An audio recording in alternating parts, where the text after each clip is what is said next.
Sir MLA గెలిచింది ఇక్కడ పుల్లారావు గారు గతంలో ఓడిపోయారు కదా ఇక్కడ ఆయన. బట్ ఈసారి భారీ మెజార్టీతో గెలిచారు. అంతలా ఆయన గెలవడానికి కారణాలు ఏంటి అంటే అతను చేసిన మంచి పనులే. ఏం చేస్తుంటారు గత 5 ఏళ్ళుగా? రోడ్లు వేయించాడు, మనం పిలిస్తే వస్తాడు, ఎవరు పిలిచినా వస్తాడు, అందుబాటులో ఉంటాడు. పుల్లారావు గారు ఈసారి గెలవడానికి 30,000 భారీ మెజార్టీతో గెలిచారు కదా, ఎందుకు అంతలా గెలిచారంటే మెజార్టీ? వ్యక్తి మంచివాడు కాబట్టి. సో ఆయన ఏమైనా చేశారా పనులు గెలవడానికి? ఎమ్మెల్యే ఉన్నప్పుడు మరి మంచి పనులు చేయబట్టేగా మళ్ళీ ఆయన గెలిపించుకుంది మనం. అంటే గతంలో ఆయన ఎమ్మెల్యే ఉన్నారు కదా ఇక్కడ, ఇదే చిలకలూరిపేట ఉన్నాడు కదా, కూడా చేశారు.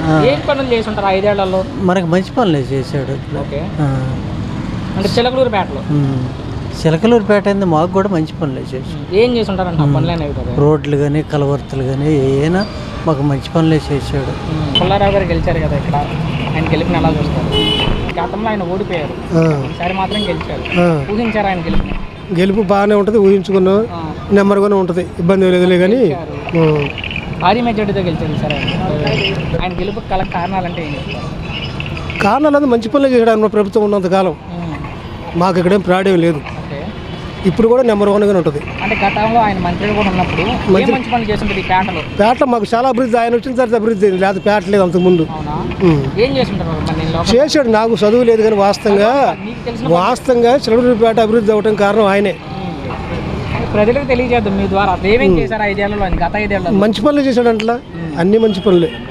ఈయన గెలుపు గల కారణాలు అంటే పుల్లారావు గారి గెలుపు కారణాలు ఈసారి ముందు అభివృద్ధి చేసిన కదా, మామూలుగా ఎంపీ మా ఎమ్మెల్యేగా ఉన్న మంత్రి పదవిలో 5 సంవత్సరాల్లో డెవలప్, మున్సిపాలిటీ రోడ్లు కానీ ఏమైనా. మరి చాలా మంది చెప్పారు, మరి గతంలో ఎందుకు ఓడిపోయారు ఆయన? గతంలో అంటే ఒకసారి మామూలుగా వైసీపీ చూద్దాం అనుకున్నారు, జనం చేసిందే కదా. సరే, గతం పక్కన పెడితే ఈసారి గెలవడానికి కారణాలు అంటే పుల్లారావు గారు పోయినసారి కూడా అంత ఒక 8,000 మెజార్టీగా పోయింది. ఈ ట్రిప్ మరి అంత భారీ మెజార్టీ వచ్చింది, మరి 33,000 మెజార్టీ. అదే అంత భారీగా చిలకలూరిపేట ప్రజలు ఎందుకు నమ్మారు పుల్లారావు గారు? పుల్లారావు గారు ఫస్ట్ కానీ పర్లేదు, సీనియర్ వర్క్ కానీ ఏదన్నా చేసి పెట్టడం కానీ బాగానే గెలిచారు కదా. గతంలో ఓడిపోయారు, ఆయన నిజం సాధించారు. ఊహించారా ఆయన గెలిచారు? ఆల్రెడీ అది ఆబ్వియస్లీ అది యునానిమస్, తెలిసింది, అందరికీ తెలిసిందే. యునానిమస్ అందులో తగ్గేది. ఇప్పుడు ఒక నాయకుడు ఓడిపోతాడా లేదని అతని బిహేవియర్ని బట్టి, కార్యకర్తలని చూసే విధానం బట్టి ఉంటుంది, అది జనాలకు తెలుసు. భారీ మెజార్టీ వచ్చింది, ఎప్పుడు లేని మెజార్టీ వచ్చింది. ఎందుకు అంతలా మీ చిలకలూరిపేట ప్రజలు నమ్మారంటే ఈసారి? ఎందుకు నమ్మారు అని అంటేనా, ఒక 5 ఏళ్ళు ఒక మంత్రిగా చేసిన అతను ఓడిపోయాడంటే అతను చేసిన కొన్ని కారణాలు ఏవో ఉండే, పాస్ట్లో ఏవో ఉన్నాయని మనం ఫీల్ అవ్వచ్చు. అవి కార్యకర్తలు అప్పుడు ఆయన విస్మరించారు కొన్ని విషయాల్లో.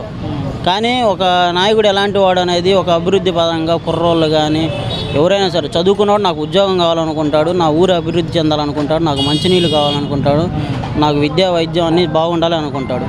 అలాంటి వాళ్ళు చేసిన వాళ్ళని ఎవరు మర్చిపోరుగా. నువ్వైతే మర్చిపోతావు, నేనైతే మర్చిపోను. అలాంటి నాయకుడే కావాలనుకుంటాం. కార్యకర్తను బాగా పట్టించుకునే నాయకుడే కావాలి, కానీ పట్టించుకున్న నాయకుడు మాకెందుకు? పుల్లారావు గారు విజయం సాధించారు ఇక్కడ, సాధించారు. ఎలా చూస్తారు ఆయన గెలుపుని? గెలుపు బాగానే ఉంది. పోయినసారి గతంలో పనిచేశాడు కాబట్టి ఈసారి గెలిచాడు. పోయినసారి ఓడిపోయాడు బాబాయ్, పోయినసారి ఓడిపోయాడు. గతంలో అంత ముందు ఒకసారి గెలిచాడు కదా, మంత్రిగా చేశాడు. ఎందుకంటే పల్లెటూరులో అంతా పనులు బాగా చేశాడు కాబట్టి నెక్స్ట్ 2-3 మళ్ళీ ఆయన గెలవగలిగాడు. అందరూ చాలా చేశారంటున్నారు ఆయన మంత్రిగా ఉన్నప్పుడు. ఏం పనులు చేశారు ఆయన?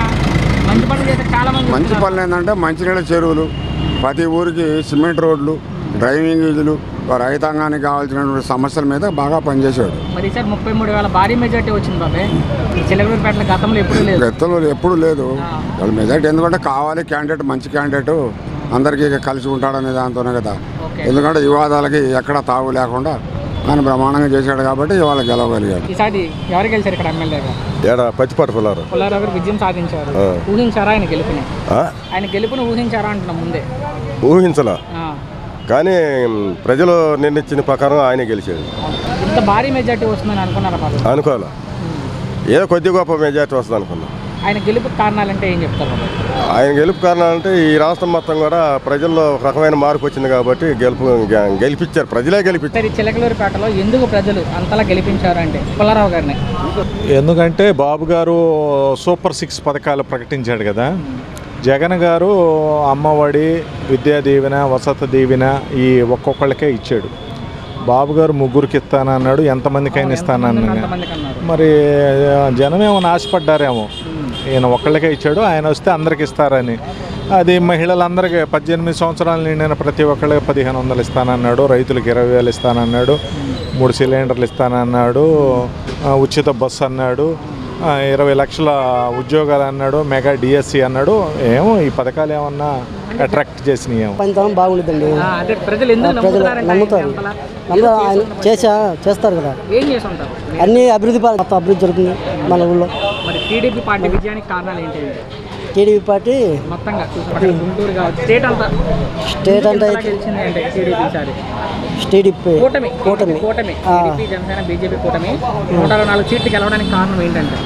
కారణం అంటే వీళ్ళు వైసీపీ చేసిన అరాచకాలు ఉన్నాయి కొన్ని. కేవలం 11 సీట్లు ఎందుకు వచ్చాయి వైసీపీ? ఏమండి తెలియదు, వాళ్ళకే తెలియాలి.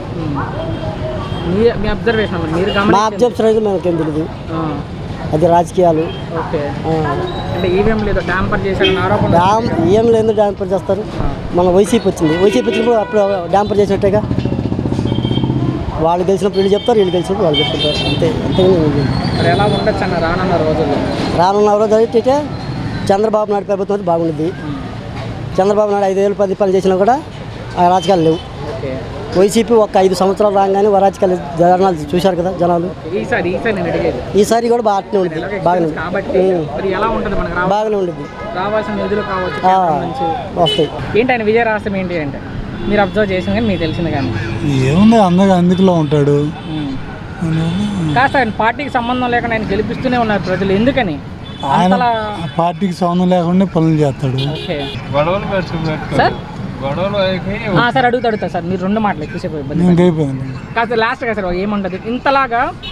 సార్ నావి ఒకసారి కూటమి ప్రభుత్వం 104 సీట్లు గెలిచింది, ఎందుకు జనాలు అంతలా నమ్మారు కూటమి ప్రభుత్వాన్ని? అంటే కూటమిని ఎందుకు నమ్మారు అంటే ఎన్నికల్లో? అంటే వాళ్ళ మీద బాగా చేస్తారని, జగన్ మీద బాగా చేస్తారని. మరి కేవలం 11 సీట్లు ఎందుకు వచ్చాయి అంటే జగన్ గారి పార్టీకి, వైసీపీకి? వాళ్ళు రెడ్లే అయిపోతే రాకేం చేస్తారు? ఎందుకు వాళ్ళు కూడా వేయలేదు అంటే వాళ్ళు అసలు నాయకులను పట్టించుకోవాలా. అంతా నేను చేస్తున్నాను కదన్నా, ఎవరైనా ఎమ్మెల్యేనా ఈయన తీసి పక్కన ఒకటం అందువల్ల అంటే ఇంత మరీ 11 ప్రతిపక్ష హోదా కూడా రాకుండా ప్రజలు తీర్చిచ్చారు అంటే ఈవీఎం లేదు మ్యానిపులేట్ జరిగినాయి కొన్ని ఆరోపణలు వచ్చినాయి కదా సార్, అది మనకు తెలియదు. మీరేమనుకుంటున్నారు? మీరు కూడా చూస్తూ ఉంటారు. అవి అది కరెక్ట్ కాదనుకుంటున్నాం. మరి స్వయాన జగన్ గారే వచ్చే ఎన్నికల బ్యాలెట్ పేపర్లు వాడాలంటున్నారు, వచ్చి ఈవీఎంలు కాకుండా. అంటే మోడీ ఒకసారి 500 కొట్టేవాడు ఈవీఎం ట్యాంపరింగ్ అంటే, అవన్నీ కరెక్ట్ కాదు.